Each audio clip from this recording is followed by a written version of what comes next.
Okay, here we go. Duluth Conservative, We're back again. episode 52, and we are running through a lot of technical issues tonight, so please bear with us. Dave has to mute every once in a while because I'm echoing really badly and he doesn't have any headset, so we'll do our best to get through this show, but sometimes Dave's going to be talking and not hearing us, or we won't hear him, and my internet connection is probably going to go out, so deal with it. Exactly. All right, Dave. So before we start, what do you got? Got anything for me? What do you want to talk about before we start going with the show? How was your week? I am not in Minnesota right now, so I thought I'd catch up with you during this at the same time. Well, ever since you left, it's been actually kind of warm. So we got that to deal with, the warmth and the pleasure and the sunshine. And so just, right before you left, it was, minus 40. And, I think we're 35 today. And then this weekend's going to be in the 40s. So you're welcome. We blame you once again. So I can stay away longer if it helps. Yeah, I think you're in a little bit better situation than we are around here. So we'll see. We've got our ice problem around here, both federal and local. So yeah, I'm going to ask you about that when we come to Duluth stuff. But let's jump into the show, shall we? The first thing I wanted to talk about was Minnesota fraud. All this stuff we have about fraud, people stealing our money, taking it from us, and just dumping us, they're taxing us out of this money, and then they take that money and they just go to, parts unknown, other countries, luxury vehicles, and this story has completely vanished out of the news all of a sudden. It's just gone. All people seem to want to focus on is Epstein files and, the ICE agents. And it's sad because that's the distraction right there. That's what they're trying to do, is distract us from what's going on. So this is a good article here. Why has this been memory hold? Why is this gone? I don't care about ICE that much, and I don't know why people do. But Minnesota fraud should bother everybody. Stealing from your future, from your funds, and taking it from you, and then it's gone. You're not getting it back. It's like, and they're taking your time too. What they're not just stealing is your money, because you trade your time for your money. And so they're taking from you something you can't get back, which is your time. And I really want to make sure that this stays in the news, because it's not going to get fixed unless people focus on it. And not only now, but as the legislative session starts up, we have to make sure our lawmakers do something about it in this session. They can't just let it go. Thoughts, Dave? Yeah, I mean, the new session starts February 17th, which is next Tuesday. So luckily, Holman declared today that he was moving out of Minnesota. So next week, we need to focus back on the fraud again. So that is that is the main thing. I have a feeling. I have a feeling it is, or will be. So I hope so. So yeah, Holman said it was going to. They're jumping out of here, and that's if they've got the job done, that's good. If they're just leaving because of protests, that's bad. But I think it's because they've gotten the majority of what they have to do done. But did you notice what's happened in the last couple of weeks is the Minneapolis police, or the National Guard, I don't know which, I think it was the Minneapolis police, were the ones stepping in between the protesters and ICE. So if your complaint is that the ICE agents are untrained and they can't do their job, this was a good solution to it. Let the Minneapolis police get in between it. Just stay out of their way, let them do their job. And if that's what's happened and they're ready to pull down, great. That means that they've gotten a majority of the people they wanted out. That doesn't mean the job's over. It just means that the surge here is over, so they can concentrate on other parts of the country, which is good.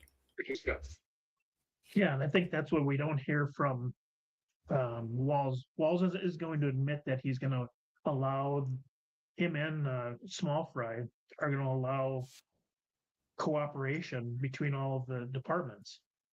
And I think behind closed doors, they promised to cooperate. They cooperated. And if Holman will get out of town, I mean, I heard rumors of like around 4,000 people they arrested. So, it's a good start. They're never leaving. They're going to draw down, but they'll never leave. So, right. We just got a message I'll put on here. ICE was created from the Patriot Act. If you know anything about that, you would be concerned. Yeah, absolutely. I mean, the Patriot Act is not a good thing, but ICE is not a bad thing. It's Immigration and Customs Control. They should be there. If they're there to get the people out of the state, out of the country, that's a good thing. We got people that come in unvetted. We don't know if they have a vaccination status. We don't know if they're criminals. We don't think they have a job, because the people that we allow in here legally, so I'm only talking about illegal aliens. I'm not talking about legal immigrants.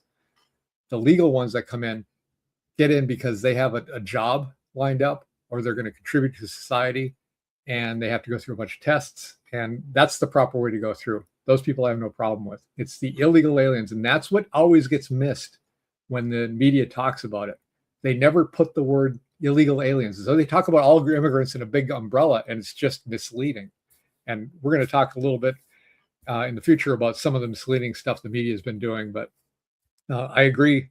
Patriot Act, not a good thing. But yeah, somebody just wrote, ICE is the least objectionable part about the Patriot Act. Patriot Act should never have passed, but that doesn't mean ICE isn't necessary and needed. So, all right, let's move on to the Walz administration claims fraud in Minnesota is not uniquely bad. So instead of saying yes, fraud is bad and we shouldn't have it in Minnesota, what he says is, well, it's bad, but it's not just Minnesota that has it. So what's the big deal? And I've never seen somebody shuck and jive so much as Walz about all this stuff. At first, if you live in Minnesota, you're going to know this, that he just said there was no fraud. There was no fraud. There was no wasteful spending at all. And they just laughed about it. And so now when it's been brought up to attention, now they say, well, it's not so bad. Not so bad. It's not just Minnesota. So. Right. Everybody knows it's not just Minnesota. They've found fraud in basically every state, but right now they're going after the states that aren't doing anything about it. Right. Which is one, Minnesota, and it made the national news because Walz isn't doing anything about it. Right. In fact, he was the one that said, if they build a 40-foot wall, I'll invest in 42 feet ladders. I mean, the rep from Duluth wanted to create this as a sanctuary state. That's why we have all these problems. If we didn't have these illegal aliens in the state and in the country, there would be no need for ICE to come here and take people out, because we wouldn't have the illegal aliens to begin with.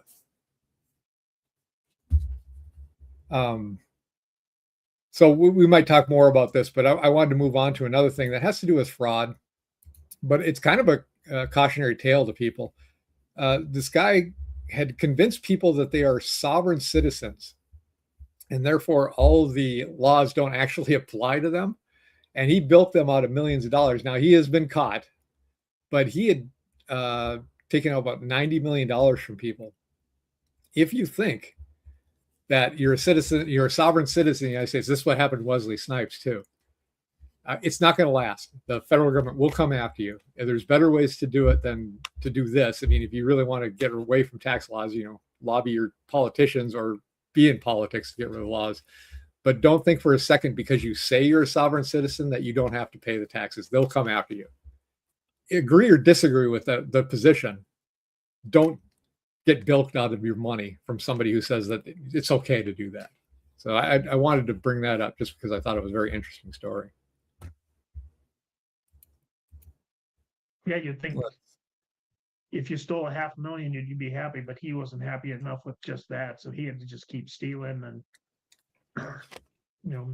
make sure that he got caught, basically stand out. Yeah. Oh, let's go through our comments just a little bit.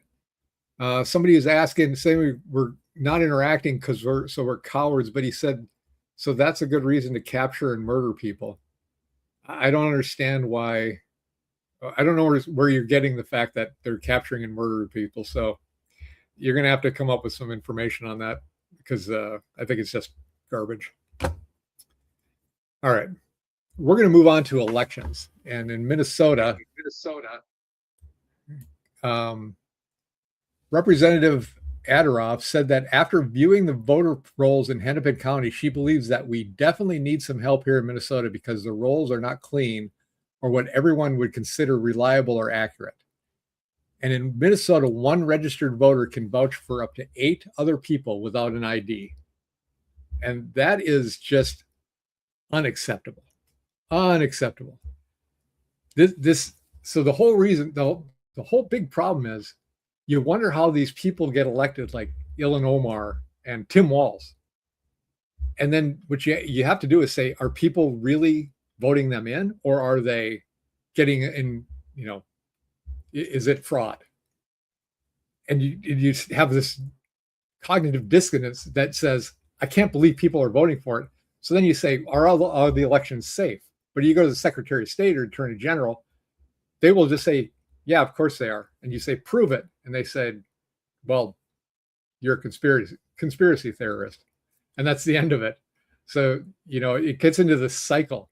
If we had elections that were definitely secure, and I'm talking about if we have voting machines, it's with, open source software. If we had voter ID, which Minnesota kind of got in front of to take care of. So they give illegal aliens IDs that are indistinguishable from citizens' IDs.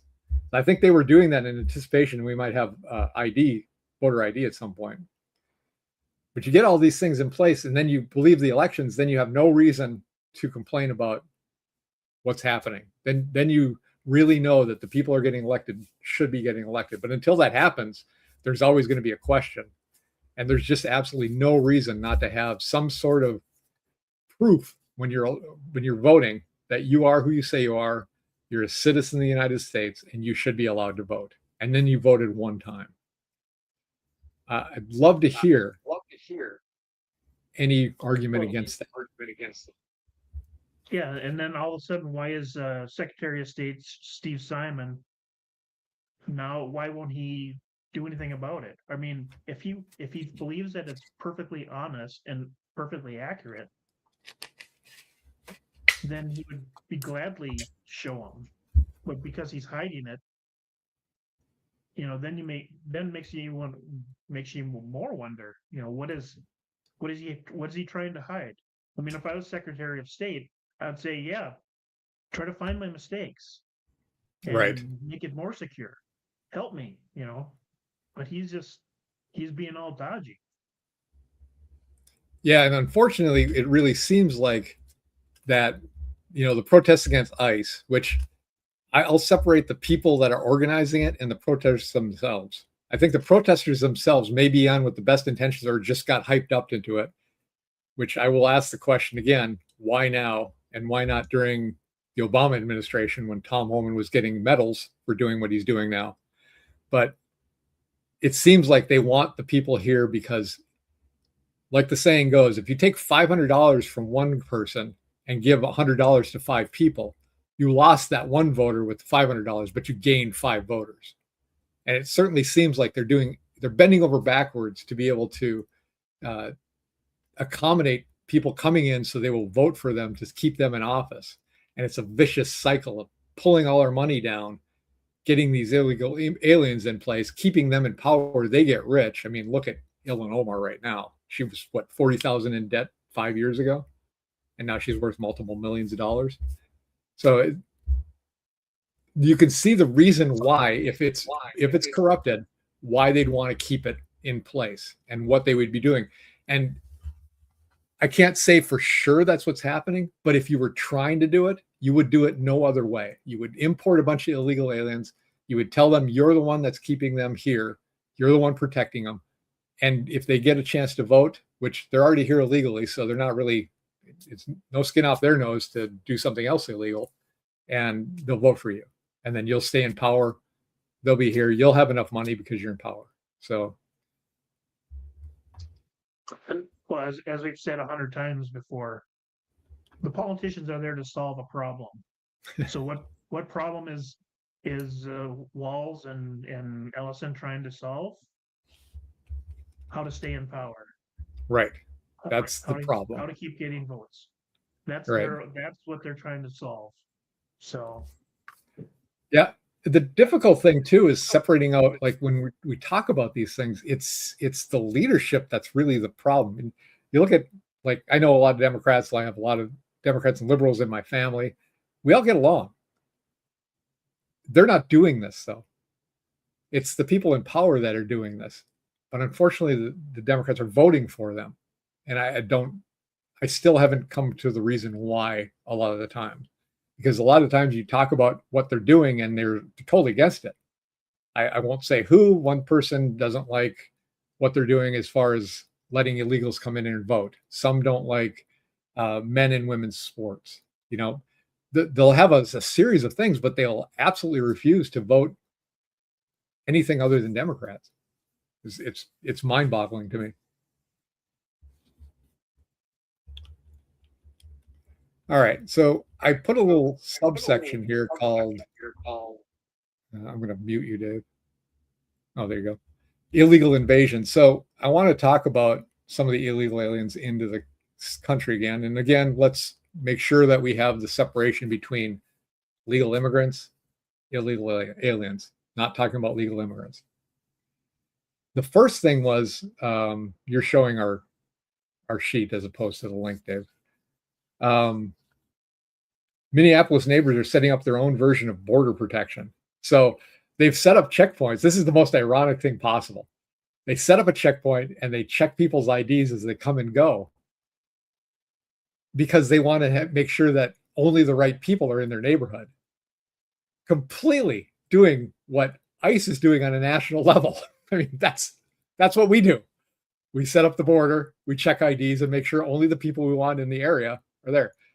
They do it and it's okay. We do it as a national security thing and it's bad, apparently. It's mind-boggling. It's hilarious. It's irony at its greatest. Yeah. There's another article here that's illegal alien causes a major multi-car crash in Minnesota while fleeing from ICE. So if you were part of a protest that warned this guy, and so he knew that the ICE agents were there and he took off and he got in this car, you must know that you are part of the problem. This blood is on your hands for this. So please understand that if you're protesting this and these guys do anything else, not everybody that they're picking up is a criminal, is a violent criminal, but some are really bad people. If they get away because of what you're doing and protesting and they hurt another person, you should understand that that's on you. You are part of that problem and you better own it. That's what I've, these people are breaking the law, yet we don't have any protests on it. And ICE makes a mistake or shoots someone who's trying to run them over, trying to run them over, trying to kill them. And now the ICE is bad. It's like, that makes no sense to me. Right. No logical sense. And I was thinking about it is like, the left needs to break up, or Democrats need to break up into two groups, because you have this fanatical terrorist group, very far left group of Democrats that are terrorizing the neighborhood, shutting down businesses in Minneapolis, and you have your typical moderate Democrat like Bill Maher. Bill Maher's always been the same, but everyone has just gone so nut job left of him that he actually seems like a normal person. Yeah. Right. So it's about, and that's happened to a lot of people. The Democrats need to split it in half. Get rid of the Yeah, I've seen that. It's not the only one. Bill Maher's not the only one. I've seen many. I saw this one guy who's like, yeah, somebody called me Republican and they said, what turned you into that? And he said, I didn't change. You just got so far left that you left me behind. I came across another article here about that labor unions are supporting illegal aliens. Yeah, can't talk today. And it's interesting because 2 years ago, when I gave a forum in front of a labor union, I was shocked that they were so adamantly supporting the illegal aliens because it didn't used to be that way. The problem was that they'd come in and they'd undercut the union jobs. So the unions were well aware that illegal aliens would cause them work because people would hire them, not use the unions, and then pay them much lower. And now it seems like they're supporting them, and I can't piece that together why. Again, I'm not talking about regular immigrants, I'm talking about illegal aliens. So why would a labor union support having illegal aliens in this country? Do you have any ideas about that, Dave? No, I was thinking about it, and I I couldn't come up with anything logical. I mean, the only thing that I could come up with is because uh, the DFL in Minnesota pumps up the unions, and then the unions feed money back to the DFL.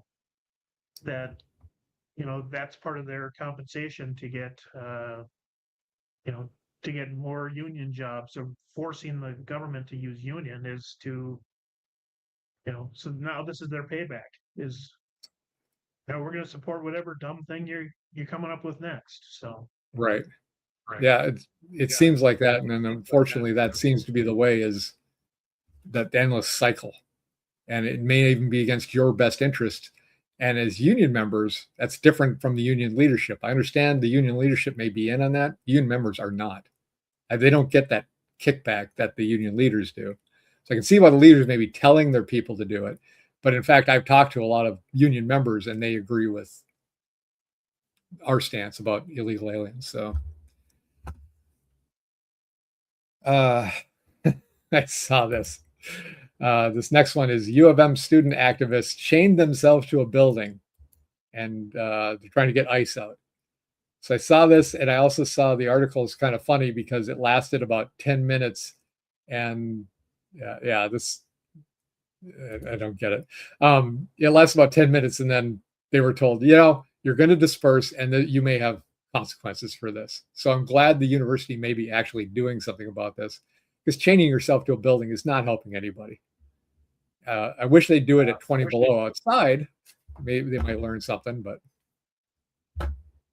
they did get arrested, and I seen their web shots on their mug shots on the web someplace. So it's at least there isn't really any consequences, but it is kind of humorous to waste their day. And now they have a record, so if they go to a job interview, you can ask them about that. So they did get arrested for that. I don't understand why they'd arrest them for that. It's just being stupid. But it was on Alpha News, and something about something about blocking the entrance of a public university or something like that. So okay. I'm going to talk about a couple of these comments coming in because I think they're pretty funny. So the first one is GOP members found chaining themselves to Epstein Island. So I'm going to preface this first, and I'm going to have something to say about Epstein Island. I can see if somebody took a plane ride with Epstein and didn't have anything to do with what was going on in the island. So I can see taking one or two plane rides. It may have been perfectly innocent. You don't know. Going to his island, I could see you going to his island once, not knowing what was going to be there, finding out what was going to be there, and then getting the crap out of there. And then hopefully reporting it to the police. If you went multiple times, then you've got a problem. I can't believe you've gone multiple times to that island without knowing what was going on in that horrible island. Secondly, I don't care who goes to the island. take them all down. I want to know why Maxwell, whatever her name is, Gazine Maxwell, is in jail for racketeering of prostitution with no Johns being arrested. So yes, I want them all arrested. And if they were with underage kids, yeah, I'll lock them all up. So I'll tell you that right now, I got no love for anybody that went to that island and participated in that. So the next one, though, I like even better. We're brainwashed boomers, Dave. Wrong Really? generation. Sorry. Yeah, sorry. Okay. I'm going to go on to the next story. The last in the, no, second to last in the fraud section. Senator Josh Hawley confirmed that at least $60 million in dark money is funding the Minnesota protests. So we knew this from the beginning that these have to be funded, right? They show up with trucks of signs that are professionally made signs. Those are not cheap. They cost a lot of money to make those signs, and they're showing up in truckloads for these people. They all have the same chants. They all have the same slogans. There's people you see at these protests that are at this protest. They're at a protest in DC. They're in protest in Texas. So this is the senator that confirmed it. And he said they've tracked over $600 million or $60 million, according to at least 990 disclosures, to approximately 14 groups. Some of them national, others on the ground. Groups like the ACLU provide the legal defense, as well as facilitate the trainings for some of the tactics that Senator Corey just described. So it's an interesting article to read, or an interesting post to read, but it just shows that this stuff isn't organic. These people aren't just protesting because they've had enough. This has been going on since at least the Obama administration, and even before that. We've had ICE agents taking, Reagan did a whole national clemency for illegal aliens and then just restarted again.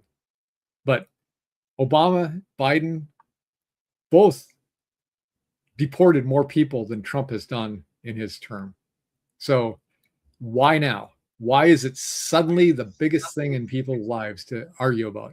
If there's a reason, it's because you're being told that this is important.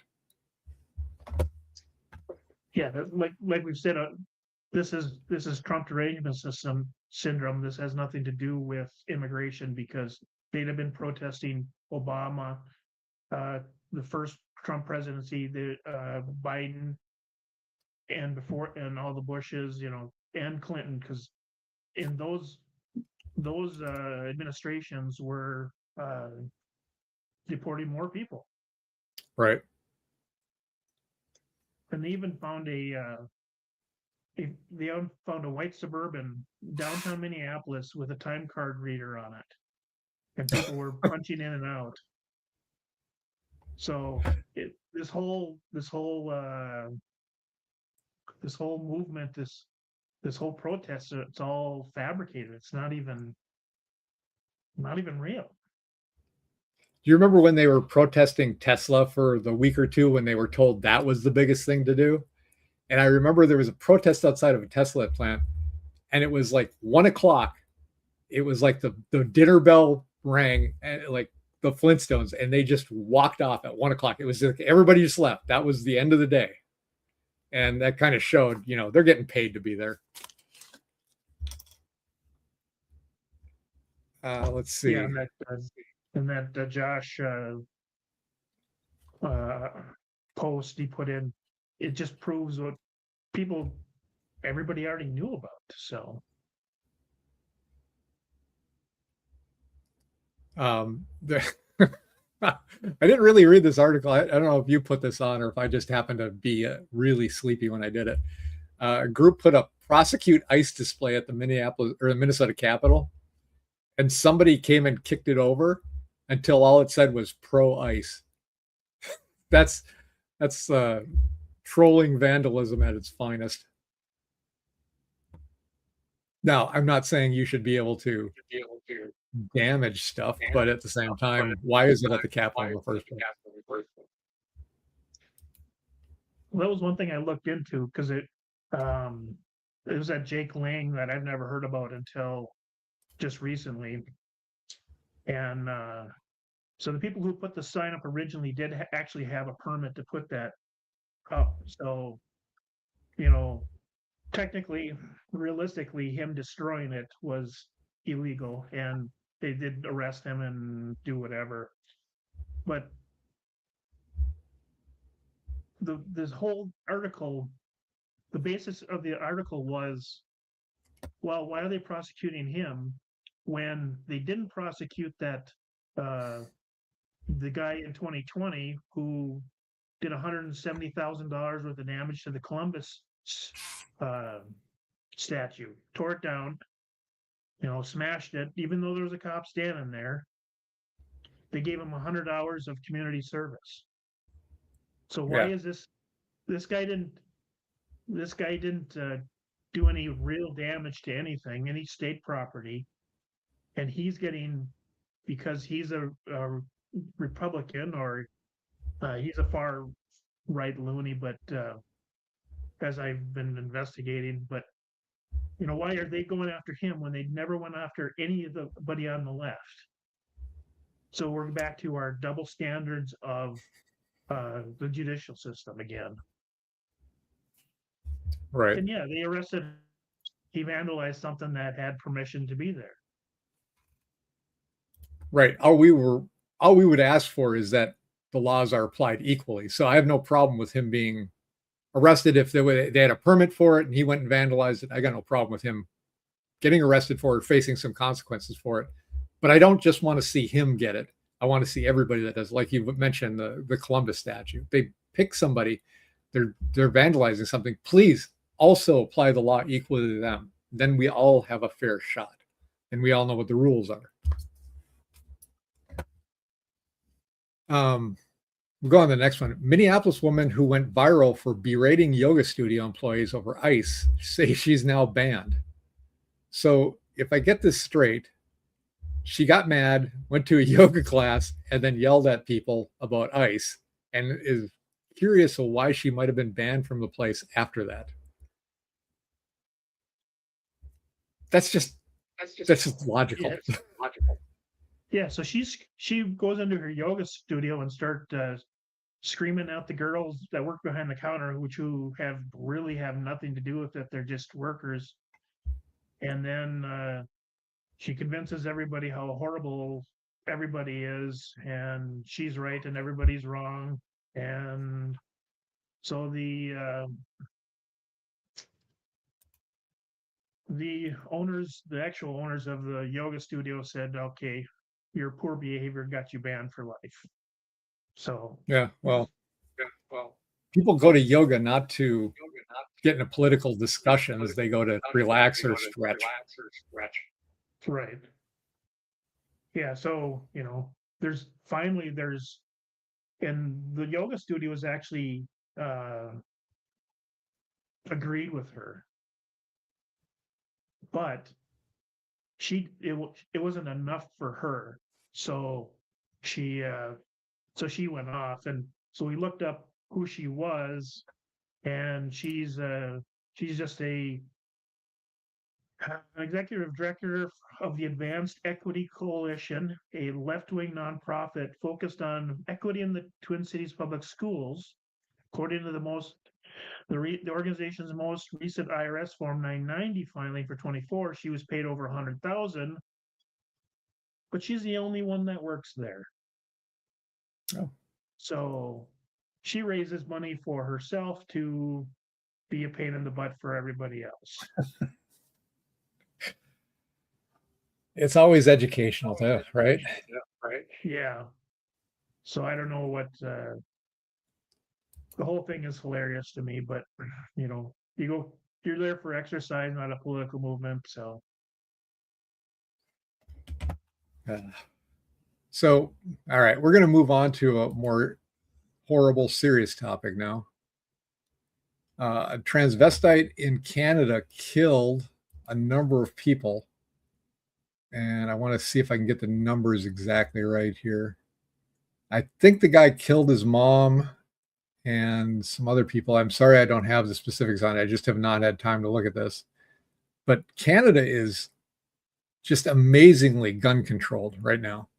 I mean, they gone all out on gun control and taking people's guns away from them. But it didn't stop this guy, because you'll find a way if you really want to shoot somebody. So his whole background was pretty bad. I think he was the son of a woman who wanted a trans kid and just started all the transitioning and everything when he was young. And you shoot somebody full of that many drugs at that early part of life, it's just a recipe for disaster. And I saw a Babylon Bee article, which clearly is a, fake news place, but they were like, experts are baffled about the common cause between several mass shootings lately, and they're all because they're all transvestite men. And I think it has to do with the amount of drugs they take, or the feeling like maybe they were lied to, or just, I don't know what it is. I'm no psychiatrist. It's sad. It's sad that they're being helped along this way. And then what happens is they get to a snapping point and they snap and they do this. It's a pretty sad story. It's sad for the people that got shot. They didn't deserve it. And I want to talk. So before I talk about the propaganda involved with that, do you have anything to add to that, Dave?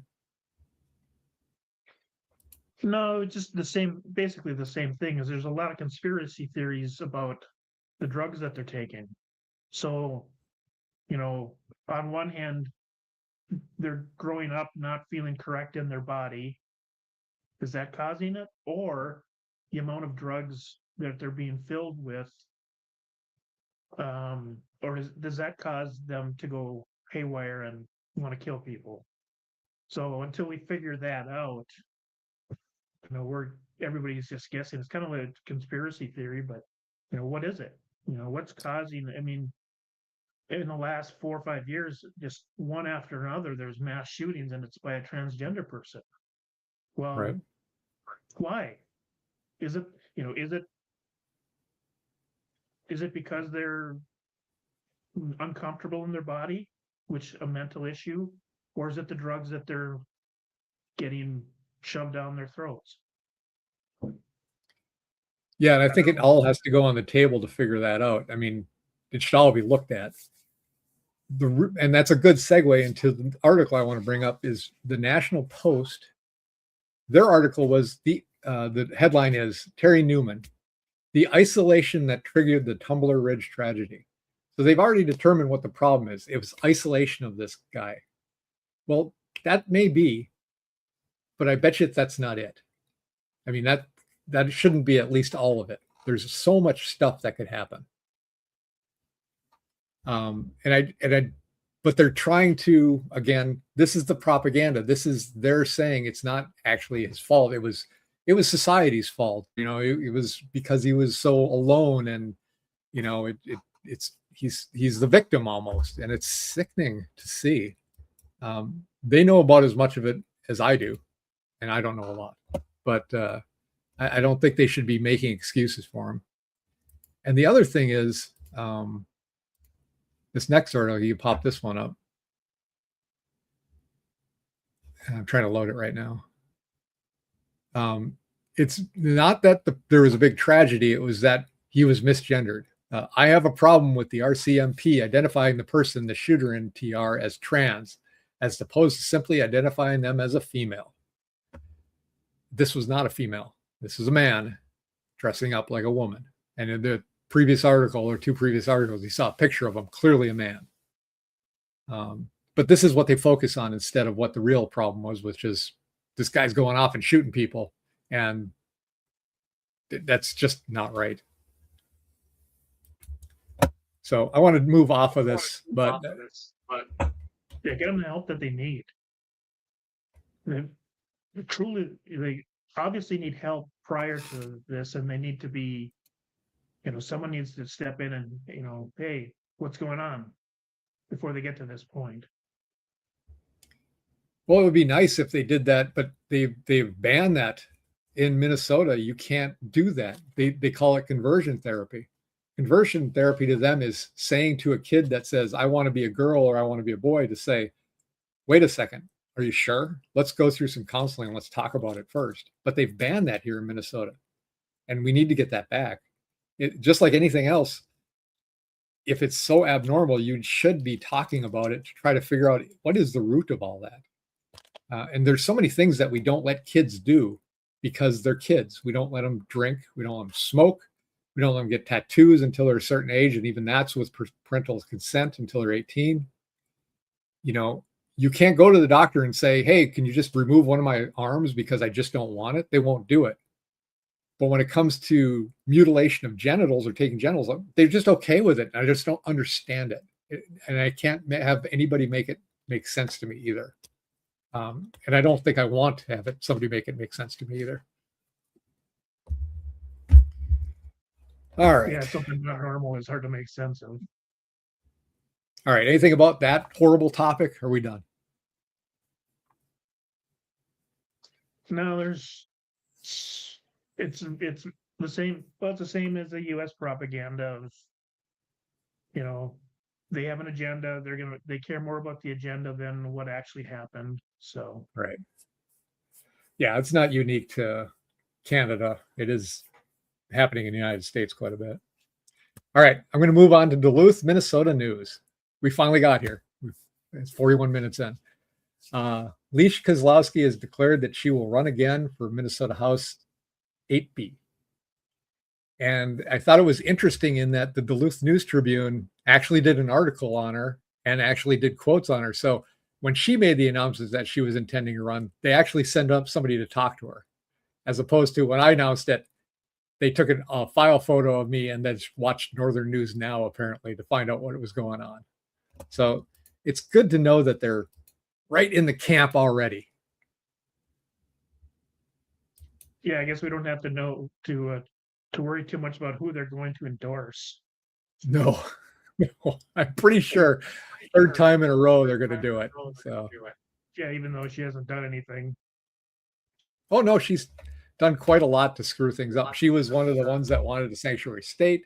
She wanted to put housing rules in Minneapolis as opposed to Duluth so they could cram as many high density houses into the area as possible. She tried to stop all mining in the area. You know, when I say that, I say tried to, but she was also part of the resolution to create universal basic income for some people, which included illegal aliens, free college for some people, which included illegal aliens. And so she was involved with some of that. She just didn't pioneer it. She just latched onto it. So she has been part of the problem, even though she doesn't produce anything herself. Yeah, because looking back at her record, none of the bills she authored got through. So we're thankful for that. Yes, thank God. Let's talk about the city council meetings. It seems like it's getting kind of spicy. I kind of wish I was there to go to some of these, but I'll be back in a while. And it looks like there was some sort of decorum problem. So if you've never been to a city council meeting, they're pretty fun because they have a whole set of rules that what you can and cannot say, what you can and cannot do. They focus you very finely into a small alley so that nobody feels upset at the end of it. And I'm noticing some of the city councilors, and I'm not trying to point anybody out, and I haven't seen these. Like Kennedy is talking about saying, I've been so respectful in listening to you all, and I just ask for the same respect. I don't see you doing that to any other counselors except for me, except for the black woman. I'm going to call it out. You're doing it to me only as a black woman. Well, I don't know if that's true or not, but I like what I've heard from Kennedy. I think she does a pretty good job, and she's one of the more solid city councilors we have. She's not the only one speaking out. I think there was somebody, nephew, was saying that she shared some of the tweets or some of the posts she got. They're pretty vile. I mean, they're going right for the throat. Man, I mean, so I don't necessarily agree with the decorum rules, but at the same time, people just go way outside the boundaries of what you should be saying to people too. It reminds me of the Mike Tyson quote, like, some people have just gone their lives without ever being punched in the nose. You do that to somebody, face to face, and there's consequences sometimes. But a lot of these people have grown up just being able to say anything, the most vile thing possible. It's about somebody, and no repercussions. So, I'm going to go on and I'll read a little bit more about this article before we comment on it. And this is, as I understand, this is still Kennedy talking. I was at a coffee shop just last week, and instead of my name on the cup, when I went to pick it up, it instead said Nazi on it. And so I discarded that. That's a smart idea. That's like when Sheldon Cooper in Big Bang Theory went to the restaurant and Penny, he was in an argument with her and she brought the hamburger and she said, "There, eat it. I dare you." You're not going to want to drink that cup of coffee or go back there. And she should say what establishment that was, honestly, that did that to her. I've had voicemails left where people wrote me a lovely song. Oh, that's nice. And the most recent one was a song that was written for me about how I should kill myself and die. Jesus, people. So these things are happening to us. When we're in the chambers and we are experiencing this sort of interaction with folks, we are uncomfortable and often afraid to walk to our cars. That was nephew saying that. And I totally agree. You got to just lay off. These are people that live in the area. You may not like agree with what they're trying to do, but geez, take a step back and look at yourself. Whatever problem you think is happening, if you think that's such an existential threat, go to the cops. Don't go after these city councilors.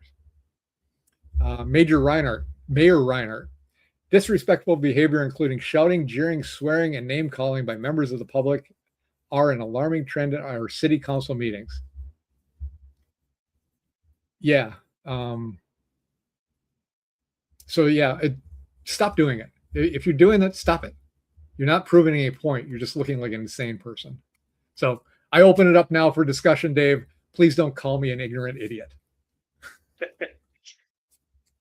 Well, this is kind of goes back to what I was talking about earlier, is everyone from the Duluth City Council is a major leftist, is a major Democrat. Yet they're still getting death threats and obscene remarks thrown at them. So at what point does the Democrat Party split up themselves in half and get rid of those people? Call them what they are, and become Democrats again. Because right now they've lost all credibility because of the way they're acting. The businesses in the Minneapolis are closing because of their terrorist tactics down in the cities. It's no different than here. If a Democrat can't even walk to her car because of a Democrat, that there's a problem. So They need to straighten their own organization out before they get to somebody else. Yeah, it reminds me of what you brought up, Bill Maher, earlier. Bill Maher just said it's never enough for these guys.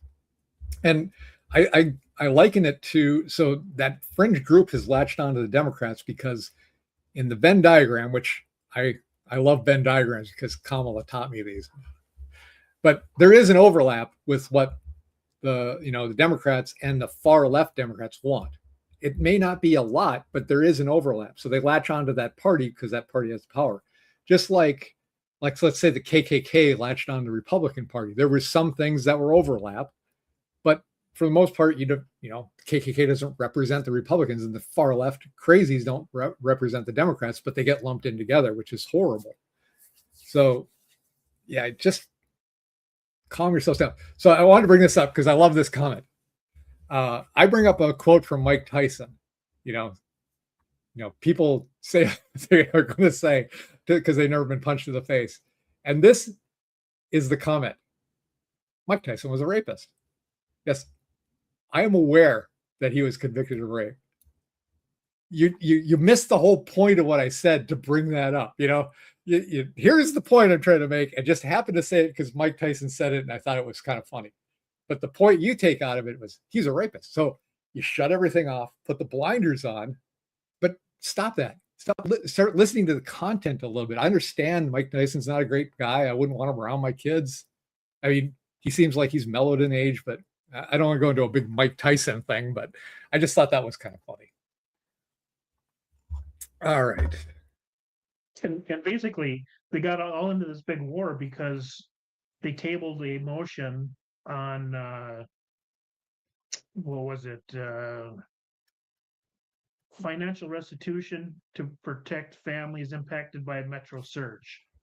Well, they tabled it because it was a county thing and a state thing, not a city thing. So they tabled it 5-4, and that wasn't good enough for them. So that's part of the threats. And so if you don't agree with completely with these lunatics, then then we need to attack you, and you should die, according to the song. Well, yeah, it's a lovely song apparently.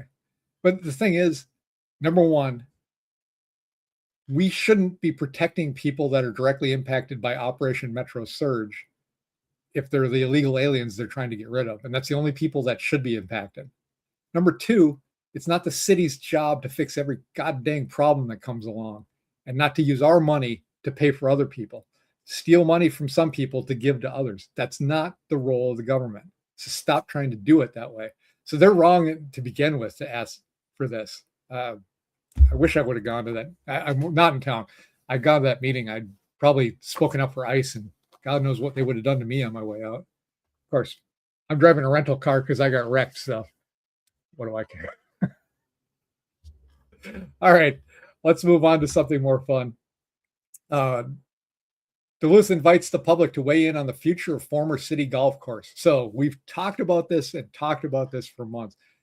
Lester Park Golf Course, Lakeside, used to be a city course, had 27 holes. It closed, 3 years ago for good? 3 or 4 years ago? I think it was 5 or 6 now. I thought it was It's been a while. So I think it's been a while. I'll have to look that up, but it's been a while. How about So there's a ton of proposals have been on it, but that land's been sitting there. The golf course was still serviceable 2 years ago. I don't know if it still is. I don't know what the state of the fairways are. There's a proposal that I was part of this committee to go over these proposals, and they had a lot of good ones, but most of them didn't have funding or didn't have a reasonable way to run it without, massive amounts of public funds. There's one proposal that had a hotel. They were going to own 18 holes of the golf course. They were going to build housing on the rest of it. And it was going to be multi-level kind of housing. So small houses up to big houses. They would be all part of the golf course, but the golf course would still be publicly available. Then they were going to bring in, big star restaurants. So that proposal to me was the most attractive because we were estimating conservatively like $10 million of tax revenue coming in from that, especially with the excess revenue we get from taxes for resorts. But then you have a bookend for Lakeside of Duluth. You've got Spirit Mountain on the one side, and you'd have this on the other side, and you got Canal Park in the middle. It made for a really good argument to build this thing. And we got housing. We already have the golf course built. They would probably rejigger some of the holes, but when they first did this proposal, the golf course was still running, and they were just going to reuse the holes as they were. So Reinhardt, the mayor, has been pushing to get something done with this. This is a big contrast to the last mayor, Emily Larson, who I believe was the one who spearheaded shutting it down because she wanted to take all that land and put housing on it. And so she wouldn't let them raise their prices, I guess. So they were losing money. So that's why they closed. So now they're asking for public opinion on the new city golf course, or what to do with the golf course.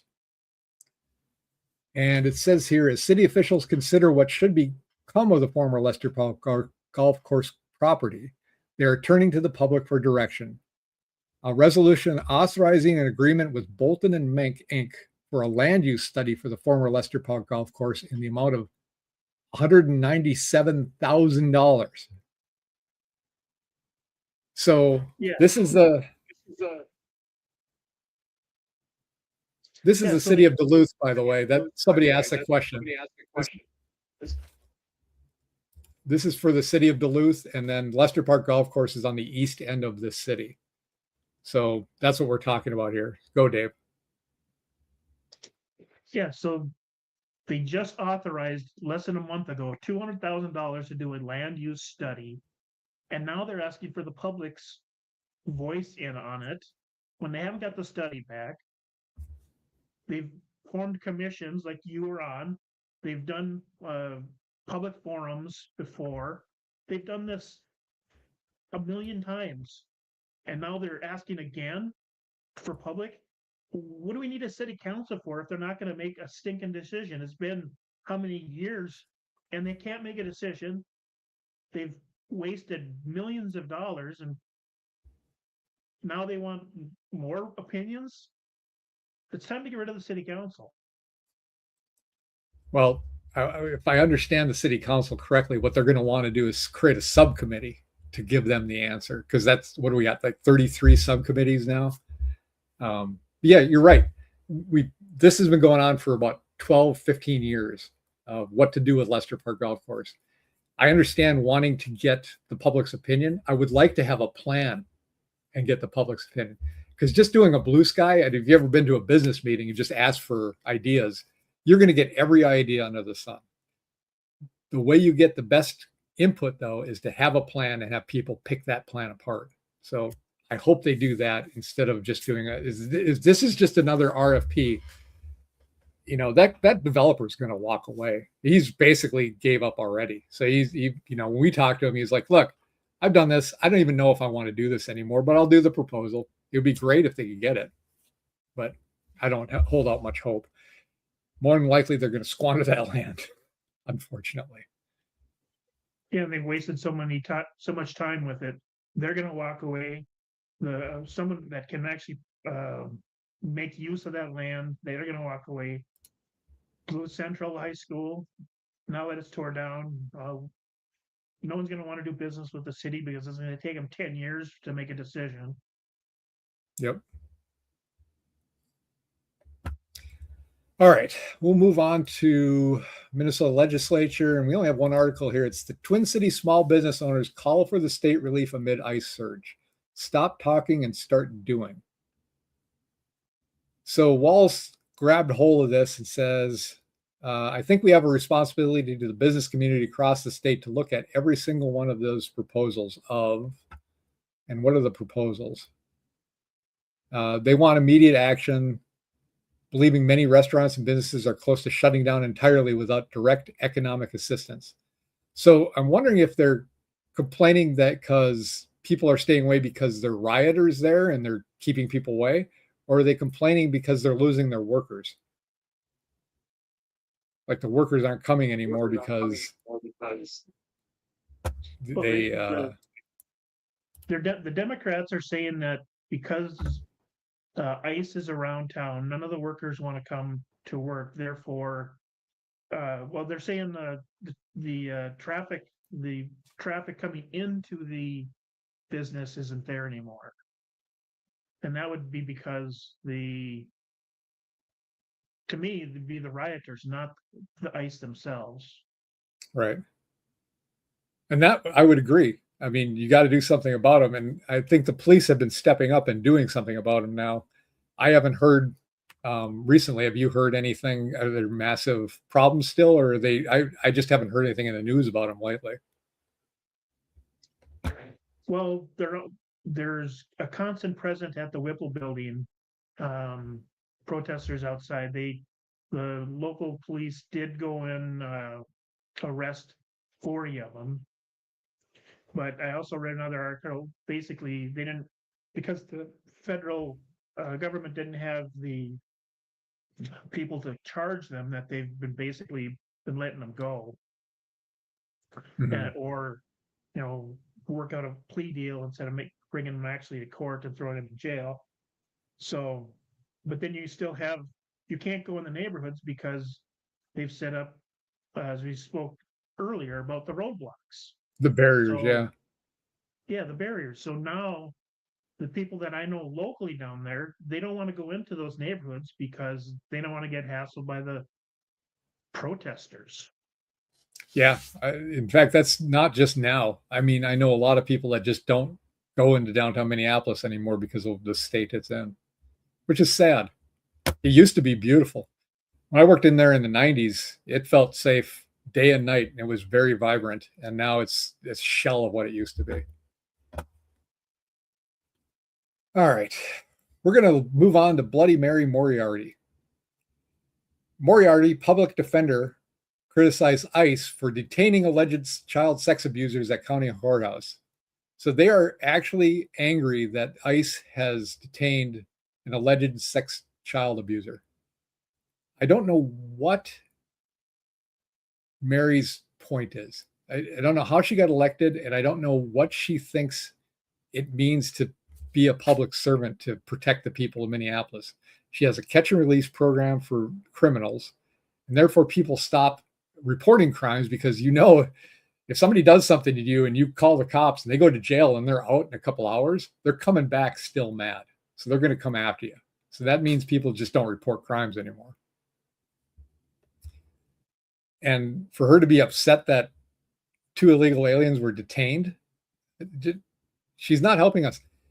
You either love the country you live in or go live in the country you love. I mean, if you like whatever country it is, I don't even know what country they're from. They're here illegally. You want to help these guys, go to their country, make their country better. Because one of the things I was thinking about is like, all these protests mean nothing. The people are coming here for a reason because it's a better life in America. If you want to help them out, go to their country so that they don't feel like they should come to America and their country should get better. That would be a good place to spend your time. That would be a good use of your life if you think that that's what's going to help. Let's see. And ICE already said that if they apprehend an illegal in the courthouse, they will bring them back for their next court appearance. That's already been established. Good. But they want their guys, so as soon as they get convicted, not convicted, they get thrown out. They're just doing their job that Obama and Biden and Walz all signed up for. Right. Yeah. So and letting them go like that just means that the ICE agents are in the neighborhood, which is what people are protesting to begin with. So if they just handed them over to ICE at the courthouse, that's 2 guys, not 6. And that must be the deal they struck with Walz and Fry, so that they're going to start handing them over, and that would be what they needed to pull down, which is what everybody wants. So I honestly wish they weren't here at all because they didn't have a job to do, but it is what it is. St. Paul City Council, hotels should tell ICE they're not welcome. A resolution passed Wednesday urges hotels in St. Paul not to house federal immigration agents. Oh, you got to love these guys. City, I don't know much about St. Paul City Council. Minneapolis City Council is crazy left. I mean, super far left. Sounds like St. Paul must be too. Why would this rise to the occasion of the city government even talking about it? Yeah, and then so on one hand it says don't do business with them, and then on the other hand, the businesses are complaining they don't have enough people there, so the state should pay them. Right. Well, which is it? It's kind of like the roadblocks. You'd hate ICE, but we're going to do exactly what ICE is doing. So they passed this thing unanimously. Says residents of St. Paul have reported increasing anxiety, fear, and economic hardship as a result of heightened immigration enforcement activities in Twin Cities metro area. The resolution also said the presence of these federal personnel housed in local hotels has caused significant public safety concerns among residents, workers, and business owners in the city. Yeah, the safety concerns are the crazy protesters are going to come and start smashing things. It's not because the agents are there. They're not doing anything. If they did, they should suffer the consequences for that. But this whole thing about increased anxiety and fear, I don't fear the ICE agents at all. And my friends who are legal immigrants don't either.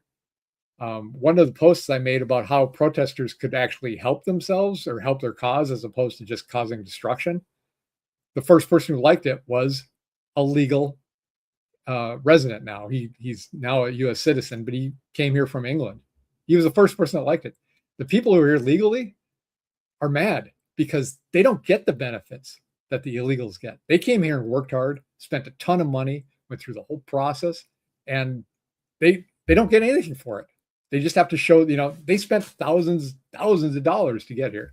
So, if you're going to pit groups against each other, the legal immigrants are not happy with the illegal aliens coming in and getting this stuff. St. Paul never change. Twin City child care centers on the edge. Parent patrols watch for ICE. So why? That's another article here, but why? Why are they on edge? What do they think is going to happen? It just doesn't make any sense to me. Yes. The reason I brought this one up is because now they have people watching to see, they have people stationed at the daycare centers watching to see if ICE is going to come up. But when we had the Annunciation shooting a year or two ago, no one stepped up to protect the children, the kids at school. But I'll come to your daycare center and blow a whistle if I see somebody, but I'm not going to stand up to, someone's going to, I'm not going to protect the kids from a shooter. Yeah. That's just ridiculous. That's so they can sleep at night. Oh, this is the good thing that I did today. It's like, no, you didn't do anything. That's the thing that was bothering me too about this Denfield thing. Denfield's a school here in Duluth, and it's happened all over the place. They let kids out to go out and protest in the parking lot, in an unsecured parking lot. So to get into a school, you have to sign in, you have to go through security. You can't just walk around the school. But what they're doing is letting the kids go out in the public area. It's dangerous. Well, I don't know if it's that dangerous, but if they're so concerned about school safety, they wouldn't be allowing this. They wouldn't let the kids go out into the public area without escort, without armed security guards. All right. Anything else with that? Are we done with that subject? Hopefully, God, we are. Yeah, I think we're done. All right. I'm going to talk about why is it so expensive to build a house in Minnesota right now. So I'm going to post this. We'll post this article so people can read it. But it basically comes down to materials and labor, land, and regulations. So nothing is really surprising about that because that's always what's going to be the thing that causes it. But in Minnesota, the regulations are high. They're not California high yet, but they're pretty high. And they keep adding more and more regulations. The land has been increasing, which I don't understand. And now that we've deported a number of people, hopefully there's more land available to people. Housing is going to free up a little bit. That's the good news about the ICE deportations. But the regulations is something we really have to do something about. We have to make it easier for people to build houses and keep houses because they're getting way out of hand for cost. So I'll post this article. It's not worth going into too much more detail, but it's interesting to read.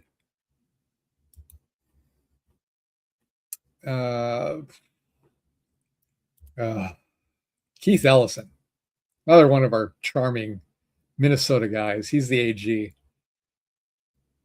AG Ellison, legislators decry pause in gender-affirming health care at Children's. So they're not allowing people to transition Children's. You know what? If you're an adult and you decide you want to do that, you want to pay for it, go ahead. I don't really care. But keep the kids out of it until they're old enough to understand what they're going to do through the rest of their lives. It's not your business to come and let them do this. And it's not the kids, it's the parents or it's the teachers that are grooming the kids.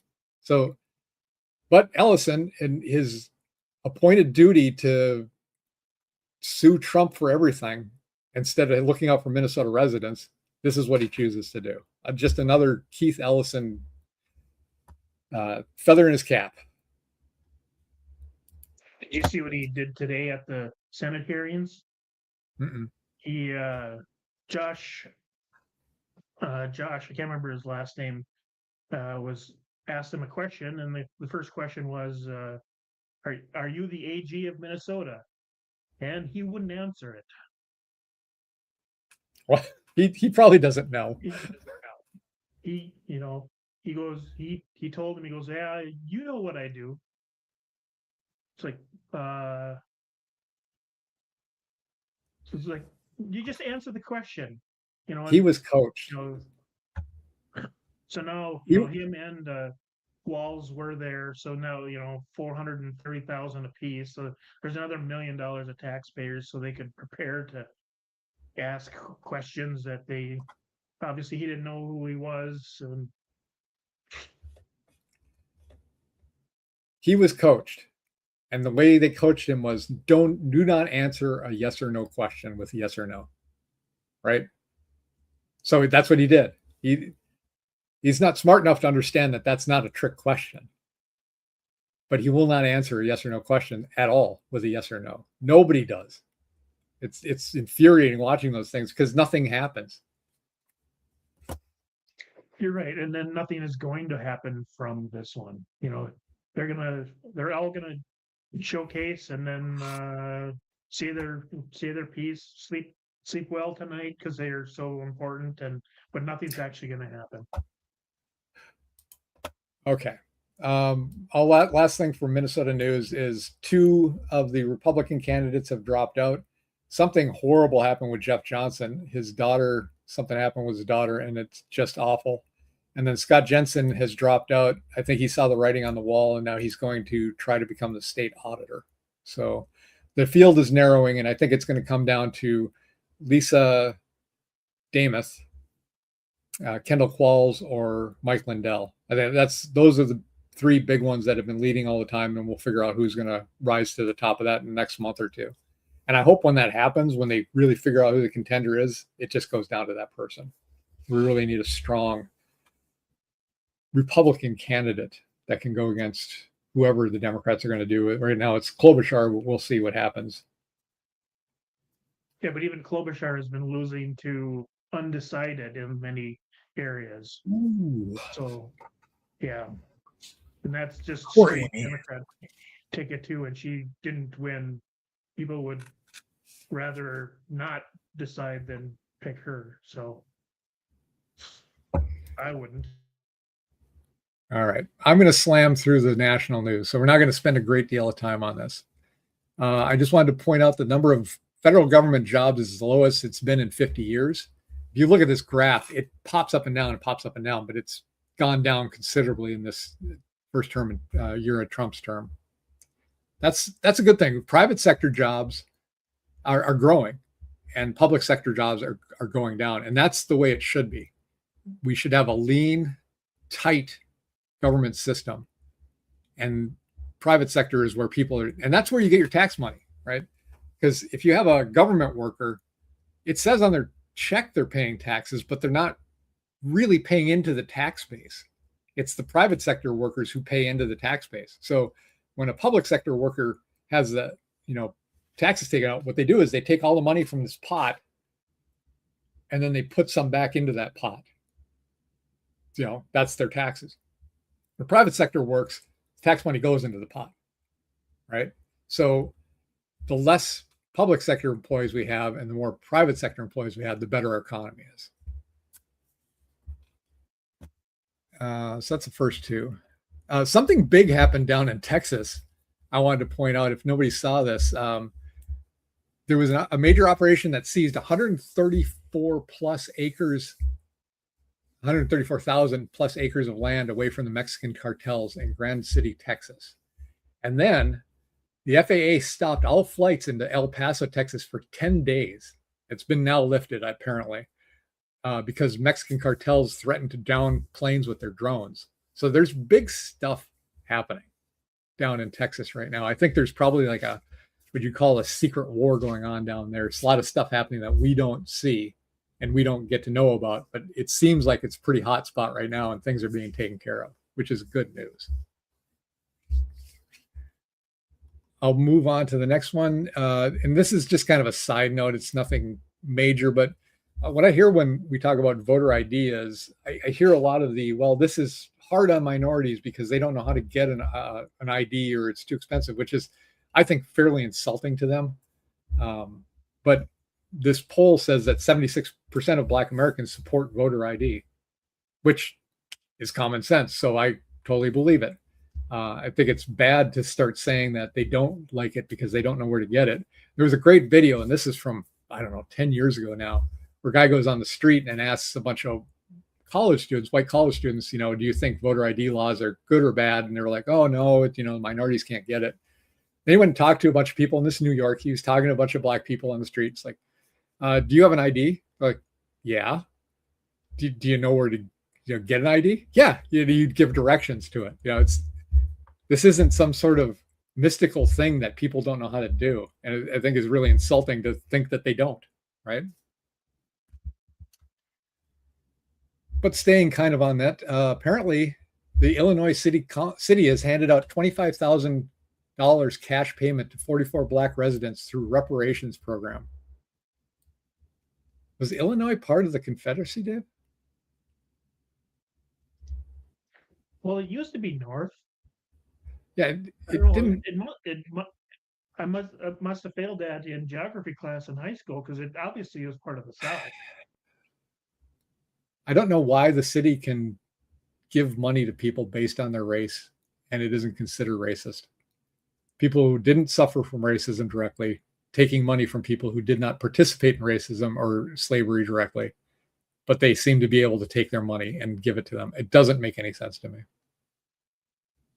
And they are getting sued by someone to stop it, but they've already handed out like 6 million or something like that. So, right. All right. New Jersey governor signs an executive order limiting ICE cooperation. I didn't want to come back to ICE, but I just was curious why she would do this. But I'll just post this and we'll move on. We won't linger on this story. We talked enough about ICE. This next one you posted, so I want to know more about it. High school rethinks how teens learn money skills. It says by 2031, 73% of public high school students will be subject to mandatory financial literacy requirements, up from just 11% in 2023. If that's what it sounds like to me, that's fantastic.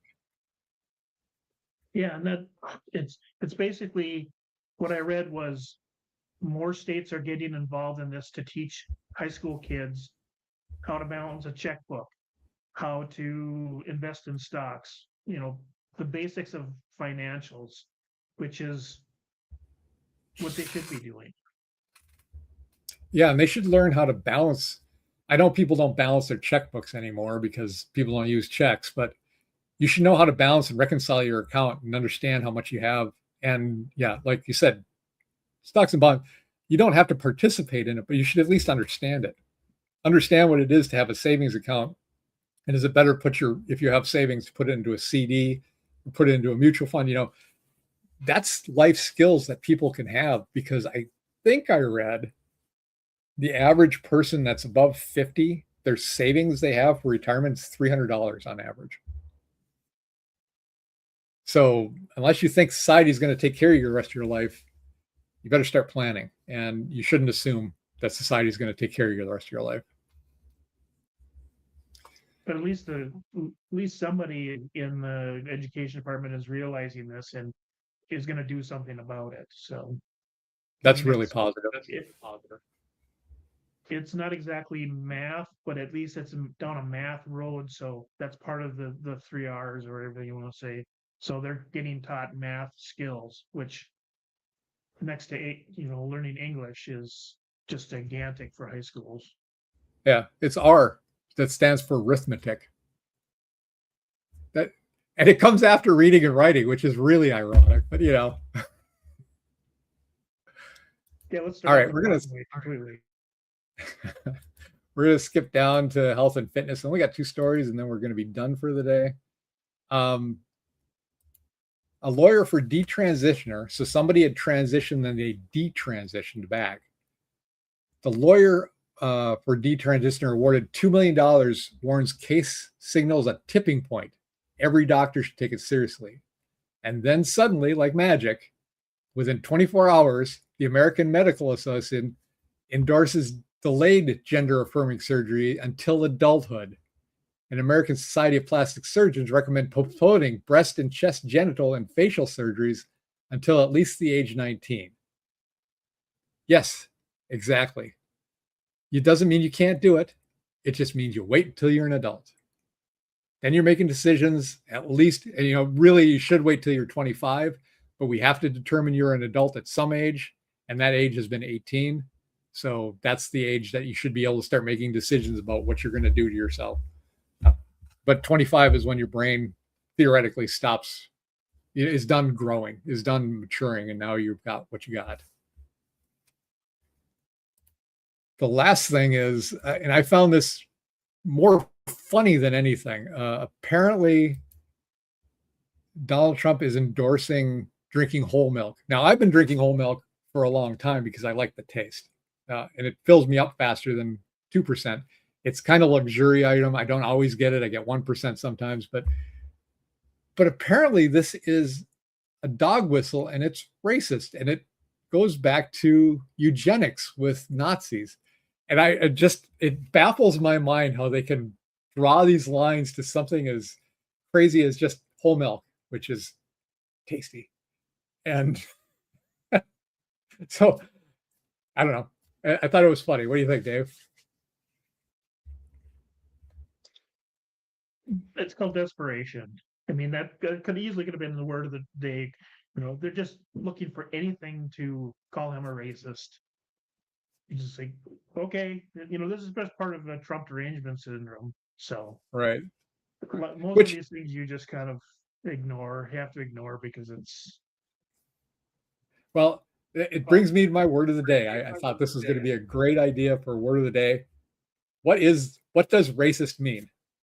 A lot of people throw it out there. A lot of people don't know what it means. So I'm just going to give you the dictionary term. It's adjective or noun. Adjective, number 1, based on racial intolerance. 2, discriminatory, especially on the basis of race or religion. And the noun is a person with a prejudiced belief that one race is superior to others. Now, how drinking whole milk can be considered any of those things, I am really having a hard time figuring it out. The only thing I think of is, it's white. So you know what? Drink chocolate whole milk. That's really good too. Anyway. I was thinking it was we should have done Nazi because the barista put on the coffee cup Nazi to the Democrat city council person, but we already did Nazism, and so they need to go back and actually understand what the word means before they start writing it down everything. So, but we could, it's basically the same thing as that level of stupidity. Well, I'm surprised, Dave. We've basically gotten through this show without major technical glitches. I haven't lost my connection, which is pretty amazing to me. I think I figured out the place to place my laptop, which is cool. I want to say, please like and subscribe if you found this useful. Please share it. If you want to have conversations, we're willing to talk. The whole reason for the show, which I should have said at the beginning, was just have a conversation, see how we think. See how a couple conservatives in Minnesota think. Doesn't mean we're right, doesn't mean we're wrong, but this is how we're thinking, and I try to be consistent as possible. But I really appreciate you guys joining us for tonight, and we're going to be again next Thursday, 6 p.m. Central Time. Until then, again, like and subscribe. I'm going to throw you a shaka. So hang loose, try to be good to each other, and until next week, I'm Sean. I'm Dave. And this has been the Duluth Conservative, and we'll see you next week. Thanks for, I'm trying to get the song going. Thanks for attending.